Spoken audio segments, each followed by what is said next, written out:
Shalom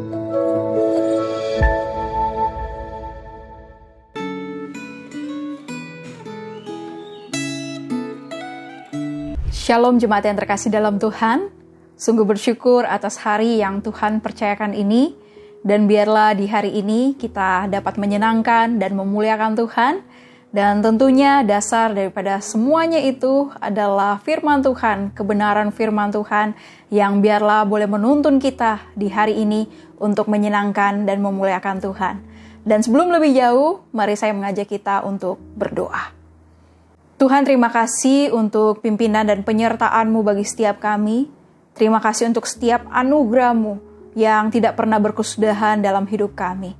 Terima kasih ya Tuhan, kami boleh ada di hari ini, dan rindu biarlah firman-Mu, kebenaran-Mu menjadi dasar bagi setiap kami untuk menjalani akan hari yang Engkau percayakan ini ya Tuhan. Sehingga rindu di hari ini pun kami dapat menyenangkan dan memuliakan Engkau sebagai murid-murid-Mu. Karena itu, pimpin dan sertailah setiap kami di dalam perenungan akan firman-Mu. Rindu ya Tuhan, Engkau yang mengarahkan kami kepada apa yang menjadi kehendak-Mu. Terima kasih ya Tuhan. Ya Allah Roh Kudus, berkatilah setiap kami di dalam waktu ini. Dalam nama Tuhan Yesus kami berdoa. Amin. Refleksi Gema pada hari ini berdasar dari Mazmur 34 dengan tema Kecaplah dan Lihatlah. Saya akan membacakan bagian ini satu ayat saja di ayat yang ke-9.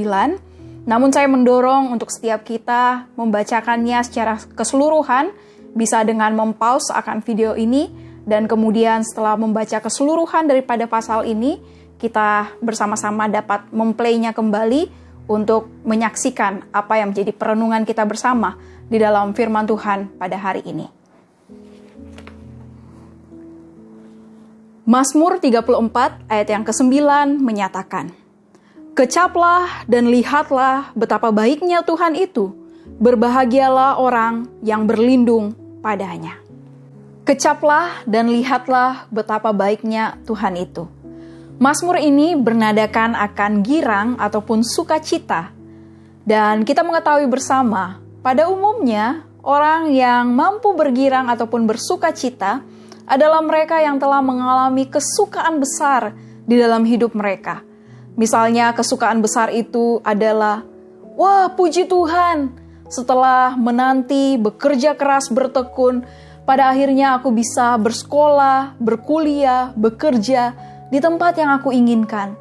Wah puji Tuhan, setelah mendoakan sekian waktu, berusaha, pada akhirnya aku bisa mendapatkan pasangan hidupku.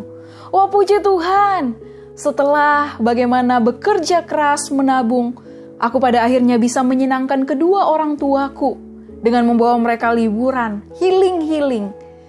Kesukaan besar yang seperti itu yang mungkin bisa kita alami.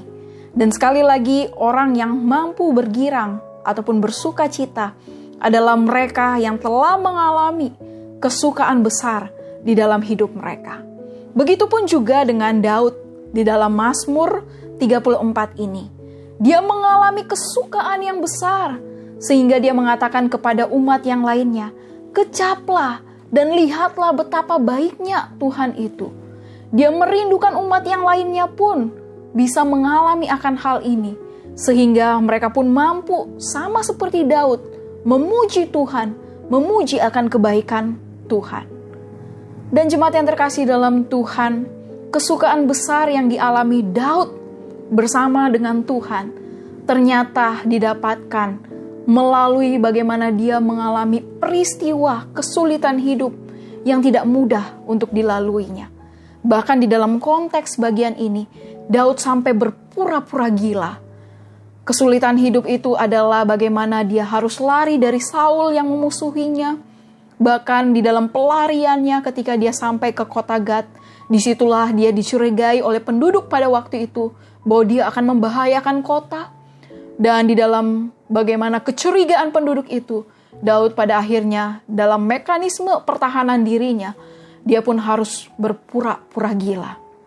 Di dalam kesulitan hidup yang ada pada waktu itu, Daud berusaha untuk melindungi dirinya sendiri. Dia mengandalkan akan dirinya sendiri. Namun di dalam peristiwa hidup itulah, pada akhirnya dia menyadari bahwa dia tidak bisa mengandalkan dirinya sendiri. Dia tidak bisa berjalan sendiri. Dia harus datang kepada Tuhan, Allah yang dia percayai dalam hidupnya. Dan ketika Daud, bagaimana dia datang kepada Allah yang ia percayai, disitulah di Mazmur ini, dia menyaksikan bahwa dia mengalami perlindungan di dalam Tuhan. Dia pun mengalami bagaimana Tuhan yang bukan hanya sekedar melindungi, tetapi bagaimana Tuhan yang menuntunnya di dalam kebenaran. Dan kebenaran itulah yang memerdekakannya untuk bagaimana mengalami Tuhan, mengalami akan bagaimana dia mampu mengecap dan melihat akan kebaikan Tuhan yang sungguh besar, kesukaan besar yang ada di dalam hidupnya. Dan di dalam Mazmur inilah sekali lagi dia mengajak umat Tuhan untuk mengalaminya. Sehingga umat Tuhan yang lainnya mampu untuk memuji Tuhan, mampu untuk benar-benar mengalami Tuhan secara pribadi, di mana disitulah mereka semakin teguh di dalam Tuhan. Dan di dalam kesaksian, di dalam Mazmur 34 ini, Daud pun menyadari dan menyaksikan kepada umat yang lainnya, bahwa memang benar tidak mudah untuk hidup sebagai umat Tuhan, di mana mereka mungkin akan mengalami yang namanya minta tolong, teriak minta tolong di ayat yang ke-16. Bahkan di ayat-ayat selanjutnya mengatakan bahwa mereka akan berseru-seru. Mereka akan mengalami yang namanya patah hati, remuk hati. Tetapi di dalam bagian inilah Daud pun menyaksikan bahwa ketika mereka datang kepada Allah yang mereka percaya, yang Daud percayai, Tuhan itu akan menyelamatkan jiwa mereka. Ayat yang ke-19 menyatakan, Tuhan itu dekat kepada orang-orang yang patah hati, dan ia menyelamatkan orang-orang yang remuk jiwanya. Daud di dalam kesaksiannya menguatkan umat Tuhan untuk tetap datang kepada Tuhan. Meskipun tidak mudah, meskipun mereka mungkin sama seperti Daud sebelumnya, mau mengandalkan dirinya sendiri, mau melindungi dirinya sendiri. Tetapi sesungguhnya mereka memerlukan Tuhan saja.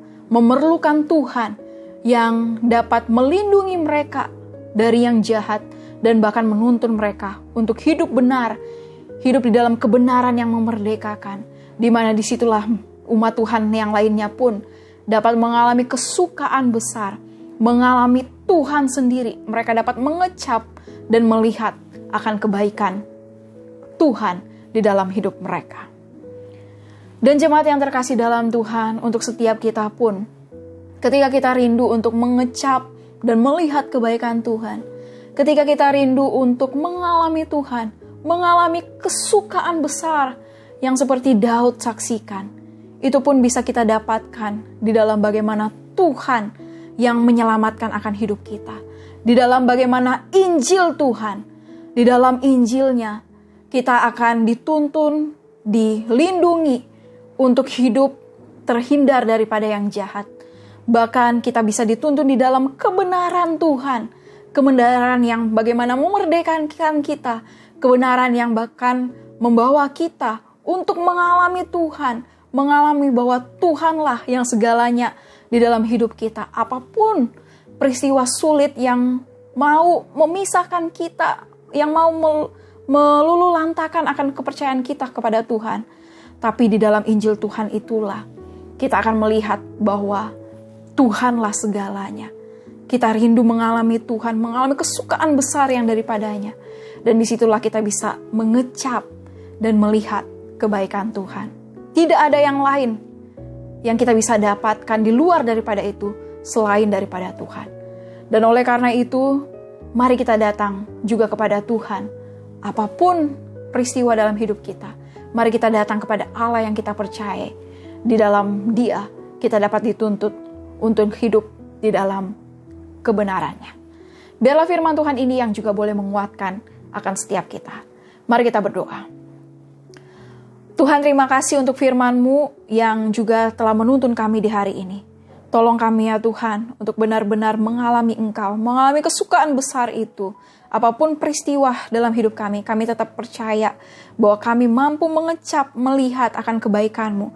Sebagaimana di dalam keselamatan, dalam Injil-Mu yang telah menyatakan akan hal ini. Terima kasih ya Tuhan untuk firman-Mu ini. Sungguh kami bersyukur, dan biarlah firman-Mu ini yang semakin menuntun kami untuk hidup menyenangkan dan memuliakan Engkau di hari ini. Dalam nama Tuhan Yesus kami berdoa. Amin.